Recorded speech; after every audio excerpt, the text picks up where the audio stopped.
Ava learned early how to disappear in plain sight. She had grown up in rooms filled with voices that never quite addressed her directly, adults talking over her head, decisions made without asking what she wanted. By the time she reached adulthood, she'd mastered the art of being present without being seen, of smiling while quietly observing the shape of power around her. San Francisco sharpened that skill. She lived there long before the startup world swallowed the city whole, back when you could still find a studio apartment with bad plumbing and good light for a rent that didn't feel like a dare. Ava chose her place because the windows faced west, and in the afternoons the sun turned the walls gold. It was good light for painting. She had always been an artist. Not the romanticized kind people like to imagine, but the disciplined kind, the kind who showed up every day, who worked through doubt and rejection and unpaid exhibitions. She painted people mostly, faces half-turned, expressions caught between certainty and regret. She sold just enough to survive. Then she met Daniel Mercer. Daniel was already rising when they crossed paths at a gallery opening in Soma. He wore confidence the way some men wore cologne, too much, but impossible to ignore. He asked Ava questions, listened just long enough to make her feel interesting, then told her about his company with the cadence of someone pitching even when he wasn't required to. She didn't know much about tech. She told him that. He smiled. That's refreshing. It took her years to understand that he didn't mean honest. He meant harmless. They married fast, the way ambitious people often do, as if love were another milestone to clear. Ava moved into Daniel's condo overlooking the bay, traded paint-stained jeans for dresses that photographed well. At industry events, Daniel introduced her proudly. My wife, Ava. She's an artist. People nodded approvingly. Trophy wife without saying the words. At home, the tone shifted. Daniel corrected her grammar mid-sentence. He laughed when she mispronounced acronyms. He explained things she hadn't asked about with exaggerated patience. You're creative, he said once, sipping whiskey while she cleaned brushes at the sink. But you don't really understand how the world works. She said nothing. She had learned that silence kept the peace. The insults were never loud. They came wrapped in affection, disguised as jokes. Don't worry your pretty head about it. You wouldn't get it. Leave the numbers to me. 7 years passed like that. Daniel's company grew. Venture capital flowed in. His name appeared in business magazines alongside words like visionary and disruptor. Ava's world shrank in proportion. Her studio became smaller, then temporary, then non-existent. Her paintings leaned unfinished against a wall no one ever looked at. Publicly, Daniel adored her. Privately, he resented her. She was childless, he reminded her often. As if it were a moral failure rather than a shared circumstance. As if she hadn't cried quietly into pillows after appointments he never attended. You don't have that drive, he said once, not unkindly. Some women just aren't wired for motherhood. Ava nodded. She didn't know then that the truth had nothing to do with wiring. The IPO was announced in spring. The city buzzed with it. Billboards. Invitations. Private dinners. Daniel walked taller, louder. Ava floated beside him like an accessory, dressed carefully, coached on what not to say. The night of the IPO party arrived wrapped in spectacle. A downtown venue transformed into a temple of glass and light. Investors in tailored suits. Founders pretending humility. Cameras everywhere.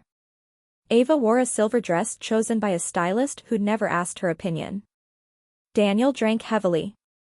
She noticed it early, the looseness in his laugh, the way his hand lingered on her shoulder just long enough to assert ownership.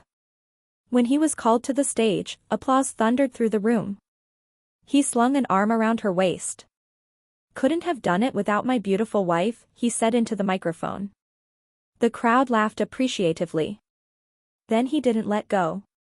You know, he continued, swaying slightly, people always ask me how I balance building a billion-dollar company with my personal life. Ava felt something tighten in her chest. I guess the truth is, Daniel said, smiling too widely, I've outgrown some things. The room stilled. He looked down at her, eyes glassy. Some people just don't evolve. No ambition. No education. No children. A few nervous laughs rippled through the audience, unsure. So, Daniel said, lifting his glass, here's to new chapters. Ava felt the spotlight burn. He leaned toward the microphone one last time. I'm divorcing my wife. The silence was absolute. Ava didn't remember leaving the stage. She didn't remember the applause that followed, because there was applause, eventually, the reflex of people who didn't know what else to do. She remembered the cold air outside, the way the limo door shut with a sound that felt final. Inside, Daniel laughed. Relax, he said. It'll blow over.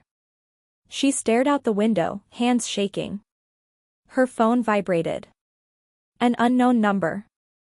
She answered without thinking. Ms. Mercer, a calm voice asked. This is Jonathan Hale, a state attorney. I'm calling regarding your grandfather's trust. Ava's breath caught. My grandfather is dead. Yes, the lawyer said. Which is why I'm calling now. Daniel glanced over, annoyed. Who is that? Ava held up a finger, eyes locked on the city rushing past. Your grandfather established a blind investment trust, the lawyer continued. He passed several years ago, but the trigger condition was a public liquidity event. Ava swallowed. What does that mean? It means, the lawyer said evenly, that you are now the majority shareholder of Mercer Technologies. The limo seemed to tilt. Daniel laughed. Who are you talking to? Ava didn't look at him. The board meeting has been moved to tonight, the lawyer added. I assume you'll be attending. Ava ended the call. She turned slowly toward her husband, the man who had spent 7 years teaching her to doubt herself. I need you to pull over, she said. Daniel frowned. What? I'm getting out. He scoffed. Don't be dramatic. Ava smiled then. Not kindly. You're fired, she said softly. Daniel laughed harder, until he saw her eyes. The limo slowed. And for the first time in 7 years, Ava did not disappear. The driver pulled to the curb without being asked again. Daniel's laughter faded into confusion as Ava opened the door and stepped out onto the sidewalk, the sounds of the city rushing in around her. The party was still roaring behind them, music, voices, celebration, but it felt distant now, like noise from another life. Ava, Daniel snapped, grabbing her wrist. Get back in the car. She looked at his hand on her arm. For years she had tolerated that grip, possessive, casual, unquestioned. Now she gently peeled his fingers away. Don't touch me, she said. Her voice surprised both of them. It was steady. Clear. Daniel stared at her, searching her face for the familiar hesitation, the apology that usually followed any boundary she tried to set. It didn't come. You embarrassed me, he said instead, defaulting to anger. Do you have any idea how this looks? Ava stepped back, the door closing between them. You announced our divorce on stage, she said. I think that part's covered. The driver glanced between them, uncomfortable. Ava leaned in and spoke quietly. Take him home. The door shut. The limo pulled away. Daniel was still shouting as it disappeared into traffic. Ava stood there for a moment, her silver dress catching the streetlight, heart pounding. She had no purse. No coat. No plan. Just the echo of a phone call that had cracked her world open. She took out her phone and dialed the number back. Jonathan Hale answered immediately, as if he'd been waiting. Ms. Mercer. I need you to explain everything, Ava said. Slowly. They met an hour later in a quiet law office overlooking Market Street. Ava changed into borrowed clothes from a junior associate who looked at her with a mix of recognition and awe. News traveled fast in San Francisco. By the time Ava sat across from Jonathan Hale, the internet was already buzzing with clips from the IPO party. Jonathan slid a thick folder across the table. Your grandfather, he began, was a cautious man. Ava smiled faintly. That's one word for him. He'd been a carpenter by trade, a widower who fixed things with his hands and rarely spoke about money. Ava remembered summers in his small house, the smell of sawdust, the way he watched people more than he talked to them. He had encouraged her art when no one else did, quietly buying canvases she didn't need. He invested anonymously, Jonathan continued, mostly in early-stage technology companies. One of them was Mercer Technologies. Ava flipped through documents, numbers swimming before her eyes. He suspected, Jonathan said gently, that your husband might not treat you as an equal partner in life. The trust was designed to protect you without interfering, until it had to. Ava's throat tightened. He knew. He suspected, Jonathan corrected. The trust's condition was simple. Upon a public liquidity event, an IPO, you become the beneficiary. The shares transfer immediately. How many shares? Ava asked. Jonathan met her gaze. 51%. The room felt suddenly very small. He never told me, Ava whispered. He didn't want to burden you, Jonathan said. Or put you at risk. Ava sat back, memories rearranging themselves. Her grandfather's long looks. His insistence that she keep her name. The way he'd once said, casually, never give anyone the keys to your house if they don't respect the door. What happens now? She asked. Jonathan slid another document forward. You attend the board meeting. The boardroom was glass and steel and quiet panic. Daniel stood at the head of the table, jacket off, sleeves rolled, jaw tight. He was still drunk enough to be reckless, sober enough to be dangerous. The other board members whispered among themselves, phones glowing under the table. The door opened. Ava walked in. Every conversation stopped. She had changed again, simple black dress, hair pulled back, no jewelry. She looked, for the first time in years, like herself. Daniel's face drained of color. What is she doing here? Jonathan Hale followed her in. Ms. Mercer is the majority shareholder, he said calmly. She's here to exercise her rights. Laughter broke out, short, disbelieving. That's not funny, one board member said.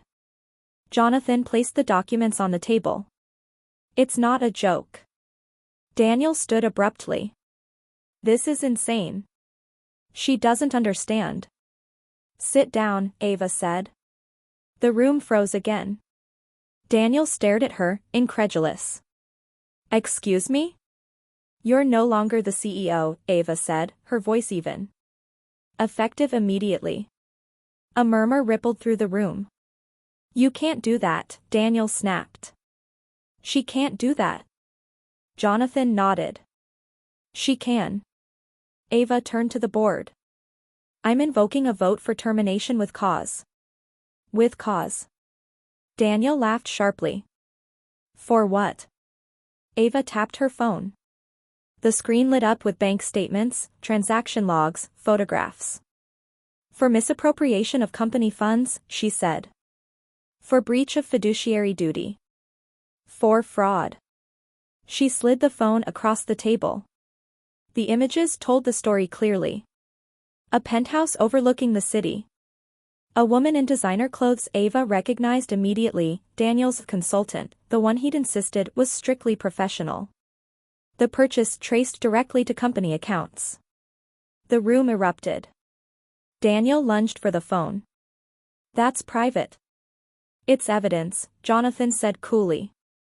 You ruined me, Daniel hissed, turning back to Ava. You did this to me. Ava looked at him, really looked at him, and felt something surprising. Nothing. You ruined yourself, she said. I just stopped cleaning up after you. Security escorted Daniel out. The door closed behind him with a soft, final click. The board turned to Ava, stunned. She took a breath. I don't want this company to fail, she said. I want it to be better. Silence followed. Then, slowly, nods. Outside, Daniel stood on the sidewalk, phone pressed to his ear, voice rising in panic. The stock price dipped, then stabilized. News outlets scrambled to reframe the narrative. Inside, Ava sat at the head of the table, hands folded, the weight of her grandfather's faith settling around her shoulders. For the first time, she felt the future open instead of close. And she was ready to step into it. The fallout was swift and merciless, the way Silicon Valley always pretended it wasn't. By morning, Daniel Mercer's name was trending for all the wrong reasons. The headlines that had crowned him a visionary only hours earlier now used words like ousted, fraud, and public disgrace. The IPO still stood, markets hated uncertainty, but they hated scandal more, and the board moved quickly to reassure investors that the cancer had been removed. Ava did not give interviews. She went back to the apartment they had shared, let herself in with her own key, and packed only what was hers. Paintings. Sketchbooks. Clothes she actually liked. She left the rest untouched, as if it belonged to a stranger. Daniel wasn't there. He had nowhere stable to be. By the end of the week, the penthouse was seized. The mistress vanished from public view, her social media accounts scrubbed clean. Daniel's personal accounts were frozen pending investigation. His lawyers stopped returning his calls. Ava watched it all from a distance, not with satisfaction, but with a quiet sense of alignment, like a bone finally set back into place. She moved into a modest place near Golden Gate Park, sunlight spilling across bare floors. The first thing she did was set up a studio by the window. She painted late into the night, letting years of silence pour onto canvas. Faces emerged again, stronger this time, eyes meeting the viewer instead of turning away. At the company, she listened more than she spoke. Engineers were wary at first, expecting another performative executive. What they found instead was someone who asked unexpected questions. Who wanted to know how products actually affected people.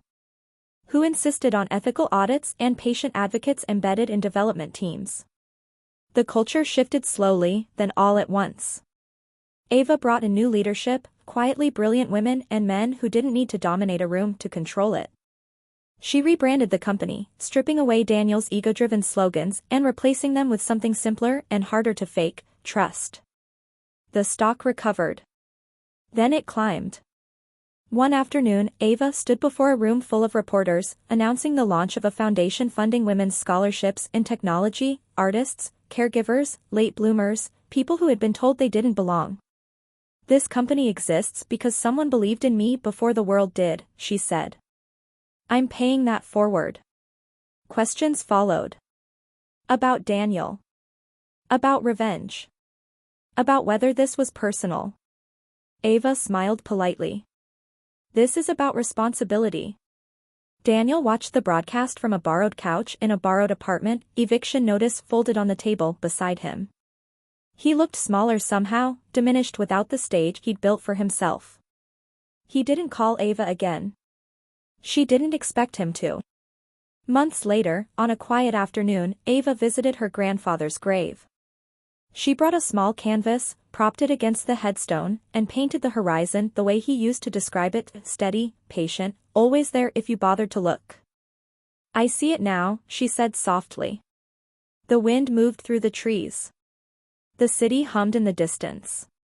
Ava stood, brushed paint from her hands, and walked back toward a life that finally felt like her own.